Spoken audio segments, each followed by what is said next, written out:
From big geopolitical shifts to updates on natural resources and development across the continent, we bring you the stories that are shaping Africa's future. So, if you don't want to miss out, hit that subscribe button and stay plugged in. Now, let me take you back. At first, everyone thought he was bluffing, just another African leader with fiery speeches that would fizzle out by tomorrow's headlines. That's what they believed about President Ibrahim Traoré of Burkina Faso. But then last week, everything changed. Whoa! It was 7 o'clock sharp in the morning when the first move was made. By nightfall, the shockwaves weren't just rattling West Africa. They were being felt in Paris, Tel Aviv, and even Washington, D.C. This wasn't just a crackdown. It was a statement. A declaration that Africa will no longer be treated like someone else's chessboard. Not in silence. Not without a fight. Because this wasn't about politics alone. It was about memory, about reclaiming dignity, piece by piece, through the people of Burkina Faso. It was about Africa speaking in one voice, through a leader bold enough to act. But here's the real question. Is this just a one-time act of defiance, or the first chapter of Africa's new era? If you believe this awakening has begun, then don't look away. Stay with us. Subscribe. Because what President Ibrahim Traoré did is already rewriting the headlines of Africa's story. And it all started quietly. No press releases, no rumors, no breaking news alerts. Just the low, steady rumble of military trucks rolling into a quiet district on the eastern edge of Ouagadougou, Burkina Faso's capital. It started at exactly 7 a.m. No sirens, no commotion, just the quiet precision of uniformed officers moving in on an unmarked office building. From the outside, it looked ordinary. Plain walls, nothing to notice, except for a polished plaque that displayed the name of what appeared to be just another telecommunications firm. Neutral, harmless. But inside, it was anything but. Officers swept through the building with purpose, seizing encrypted phones, pulling hard drives, boxing up files, and powering down servers packed with secrets. To the administration of President Ibrahim Traoré, this company wasn't neutral at all. It was a front, an Israeli-backed intelligence hub disguised as business, a hidden operation siphoning data from across West Africa. And that was just the first one. By 9 a.m., 6 more firms, each tied to Israeli defense or surveillance networks, had been raided at the very same time. One by one, their infrastructure was seized, systems shut down, assets frozen. No warnings, no explanations, just a clean, coordinated strike. Then at noon sharp, President Traoré stepped in front of the press. No fiery speech, no finger-pointing. He simply looked into the cameras and spoke a single steady line. Africa is not your blind spot anymore. That was it. No need for more words. The world understood.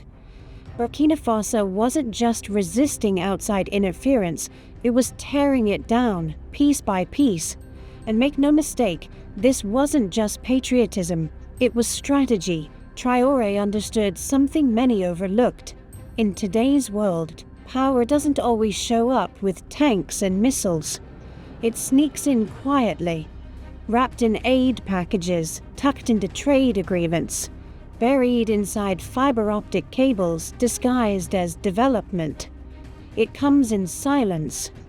But Burkina Faso was finished with silence, and under Ibrahim Traoré's leadership, the country was finally speaking out, loud and clear.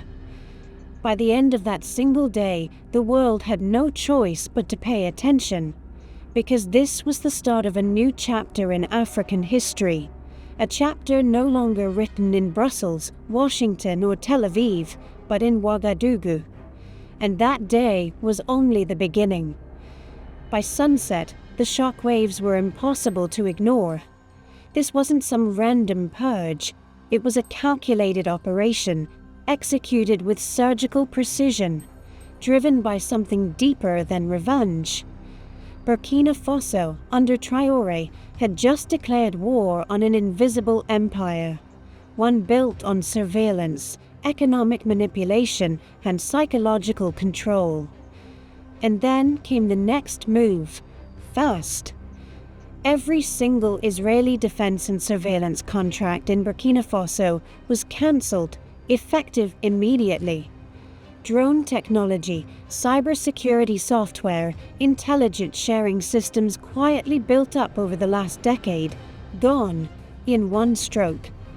Within hours, ministries were ordered to pull the plug, terminate deals, shut down access, cut the wires. But Traoré wasn't stopping there. This was only step 2. Within just 24 hours, non-governmental organizations suspected of ties to foreign intelligence were gone. Their offices cleared out, staff escorted by soldiers, no appeals, no drawn-out negotiations, just orders, followed immediately. And then came the move that spoke louder than words. Diplomats with well-known intelligence backgrounds were declared persona non grata. Their names weren't splashed across TV screens. Did it need to be? By sunrise the next morning, the evidence was everywhere. Across Africa's news outlets, photos began to circulate. Embassy cars packed to the brim, Israeli consultants under military escort, crates of communications equipment sealed and shipped out. It wasn't chaos. It wasn't spectacle. It was discipline. A quiet cleansing of the unseen forces that had long embedded themselves in Burkina Faso's institutions. Traoré didn't need firepower to make his point. Not a single bullet was fired, not a single word wasted. And by the time the international press finally caught on, the momentum had already shifted. Burkina Faso had acted, and the world was left scrambling to react. If you've been following this story, make sure to hit like, drop your thoughts in the comments, and join the conversation. Because Africa's story is being rewritten in real time, and this is just the beginning. Within just 72 hours, the shockwaves had spread far beyond Ouagadougou. First, Mali, Burkina Faso's northern neighbor, announced it was freezing all Israeli military technology imports. Then Guinea stepped up, suspending joint cyber programs tied to contractors suspected of planting surveillance backdoors. By the third day, Niger, once a quiet partner in foreign infrastructure projects, launched a full investigation into its foreign-backed contracts, many of them connected to the very same Israeli networks exposed by Traoré's government. 3 countries, 3 days. It was a domino effect, and soon it had a name: the West African Firewall. In Tel Aviv, the mood shifted from concern to outright panic. Prime Minister Benjamin Netanyahu called an emergency national security briefing. And then came the leaks. Transcripts surfaced in Israeli media showing the alarm at the highest levels. One senior advisor put it bluntly: "This isn't about Burkina Faso anymore. He's building a wall against us." And that's exactly what was happening. This wasn't just a purge, it was the foundation of a doctrine, a new African doctrine. Across African news platforms, the phrase began circulating, the Traoré Doctrine, a reference to Ibrahim Traoré's uncompromising step-by-step rejection of covert foreign influence. But this wasn't empty rhetoric, it was a blueprint. For decades, African nations had whispered their frustrations behind closed doors, pressured to stay quiet, told to be grateful for foreign investments, even when those investments came with invisible chains. Now, one of the continent's youngest presidents had drawn a line in the sand, and one by one, others were stepping across to stand with him. If you believe Traoré's courage speaks for all of Africa, drop your thoughts in the comments below, because this may not just be Burkina Faso's stand, it could be Africa's turning point. Your voice matters now more than ever. Because while the corridors of power in Tel Aviv scrambled to respond, something very different was happening on the streets of Burkina Faso. There was no chaos, no looting, no fear. Instead, people gathered outside the presidential compound, not in protest, but in celebration. Young men waved flags high in the air. Mothers broke into song. Students lifted hand-painted signs that read, "Africa is not for sale. No more shadows. We are not your resource." It felt like a fog had finally lifted. For years, the people of Burkina Faso and much of West Africa had carried a weight they could never quite name. A quiet, suffocating sense that their sovereignty had been rented out, that decisions about their nations weren't fully their own, that invisible veto power rested in the hands of foreign consultants, contractors, and advisors. But on that day, when President Ibrahim Traoré took the microphone and made his stand, something shifted. Africa's news cycle didn't just record a political shakeup. It captured a psychological one, a collective exhale, a moment where people finally felt enough has been said, now something has been done. In markets, in classrooms, in radio stations, conversations weren't about war or confrontation. They were about clarity. One radio host summed it up perfectly. He didn't just expel spies, he expelled our silence. This wasn't about being anti-Western. It was about something deeper. Self-worth. It was about drawing a clear line between cooperation and control. And for the people of Burkina Faso, that line had been crossed one too many times. In the West, confusion quickly turned into concern. France, usually the first to rush forward and defend its African partners, said nothing.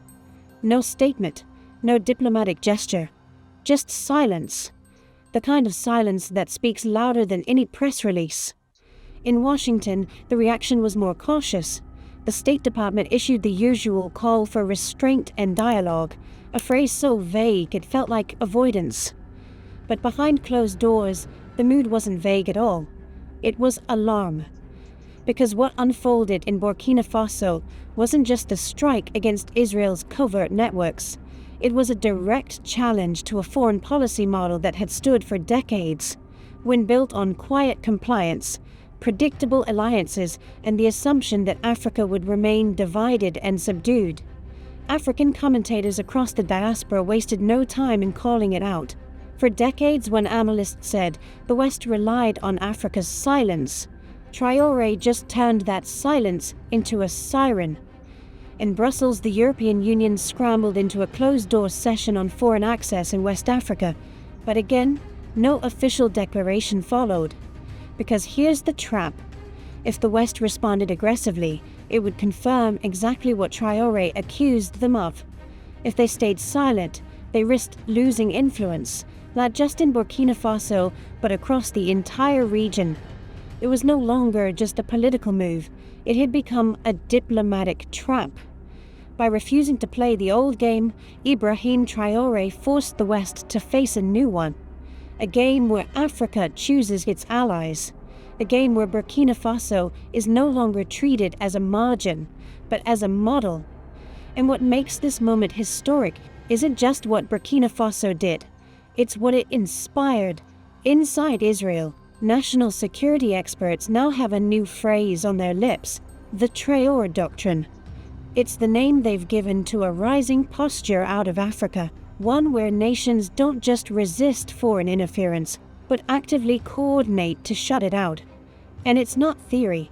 In just a matter of days, 6 West African countries began drafting a joint blacklist of foreign corporations accused of data mining, surveillance, and political manipulation. At the very top of that list, firms tied to Israeli intelligence. But the move goes even further. Regional security agencies are now working to create a closed surveillance loop, a data-sharing system designed specifically to lock out non-African oversight. If successful, it would mean that, for the first time in modern history, parts of Africa are building a continental firewall, not just against hackers, but against foreign dominance itself. Even the African Union, often criticized for moving too slowly, is reportedly preparing a landmark resolution affirming sovereign resistance as a right in the face of covert influence.